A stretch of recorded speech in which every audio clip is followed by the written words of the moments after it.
Year 11. Today I'm going to be doing a quick video on Surds. Now this is just a quick fire video talking through the basics. Please make sure that you are practicing these skills yourself like you would do with any other topic in maths.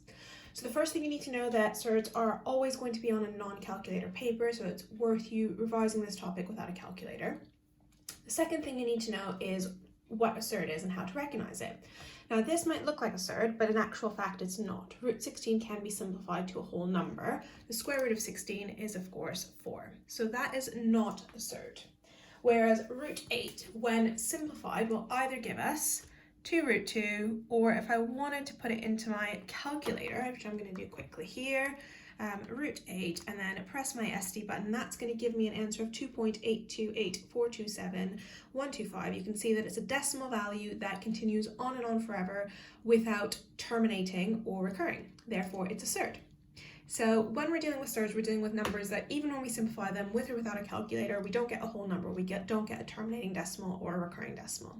So let's have a look at how we actually simplify them then. The rule is always to find the highest factor that is a square number first.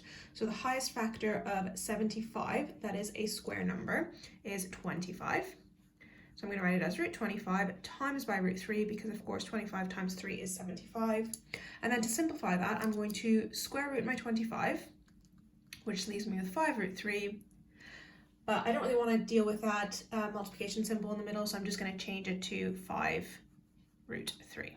And that's root 75 simplified. So go ahead and have a go at these two. You can pause the video and then come back and have a look and see if you've got them right. I'm going to go ahead and do root 48, and it's really important here that I go for the highest common factor that is a square number, which happens to be 16. We don't want to go for 4, because if we go for 4, we're going to have to then simplify it even further. 16 and 3 together make 48. I'm going to square root my 16, which is 4, and multiply that by root 3, and then I'm just going to write that as 4 root 3. And there's root 48 fully simplified. Like I said, if you went for 4 here, if you had root 4 times root 12, you would get 2 root 12, which is not technically wrong, but it's not fully simplified. So always go for the highest factor that is also square. In this one, it might look a little bit more complicated, but if you remember that when we have them next to each other, that just means we're multiplying. So that is just like saying 3 times root 8. And I've already told you that root 8 is 2 root 2, so I'm going to rewrite that as 3 times 2 root 2. If I didn't know that it was 2 root 2, I could of course work it out by doing root 4 times root 2. And then here I've got 2 whole numbers, so I'm going to multiply them together, which gives me 6 root 2. So 3 root 8 simplified is 6 root 2. Let's move on then and have a look at multiplying and dividing our surds. So multiplying and dividing surds is actually really straightforward. You basically just multiply them or divide them and then simplify them. 3 times 6 is 18, therefore root 3 times root 6 is root 18, and then I'm going to simplify that. So I know that 9 goes into 18 twice, and then square root of 9 is 3, so I'm just going to write that as 3 root 2. And then here you've got a choice here. You can either simplify your root 50, because I know that 25 goes into it, or you can just divide it through first. I'm going to do that. Root 50 divided by root 2 is root 25, because 50 divided by 2 is 25. And of course the square root of 25 is just 5.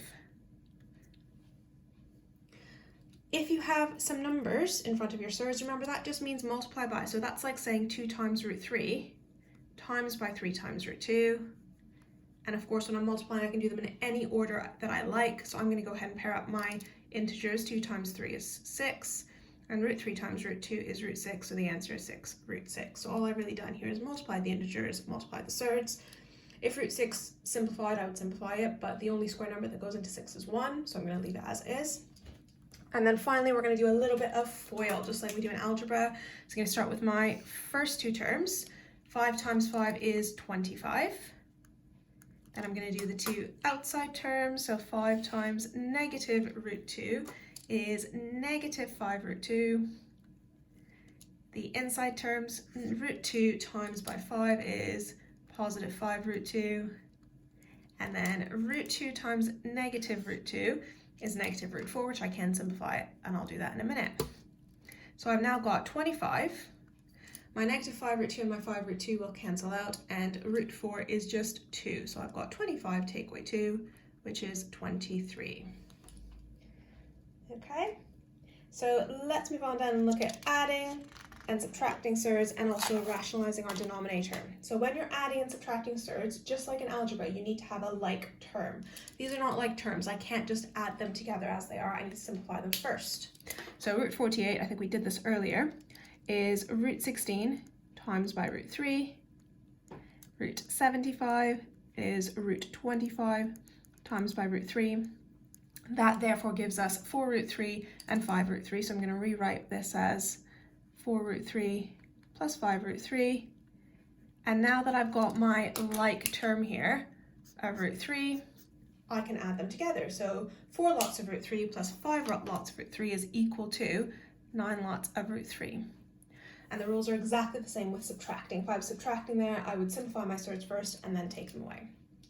Now, when you're dealing with rationalizing the denominator, what you're really trying to do is you're trying to get rid of the surd. A surd is an irrational number. We want to make it rational. The easiest way to do that is to multiply the surd by itself. But of course, whatever I do to the denominator of my fraction, I have to do to the numerator to make sure it's equivalent. So I'm going to end up with 4 times root 2, which is 4 root 2. And root 2 times root 2 is root 4, or I can just write that as 2. And then I want to check my numerator and denominator to see if they can be simplified.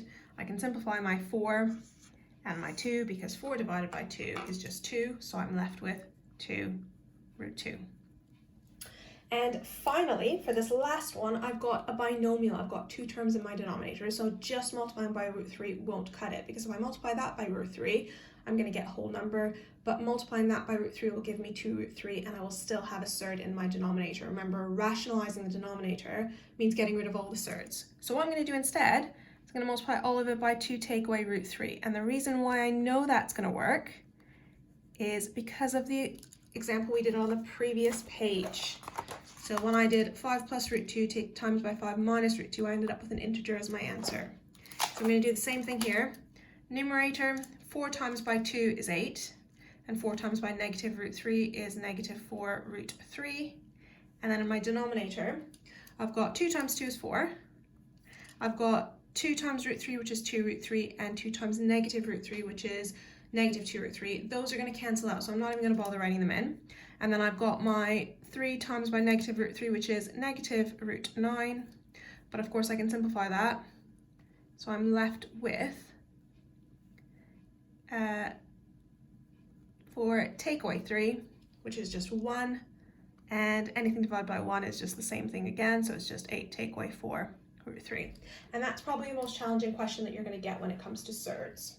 So please make sure you take the time to practice this using whatever revision material you've got. If you have any questions, let me know.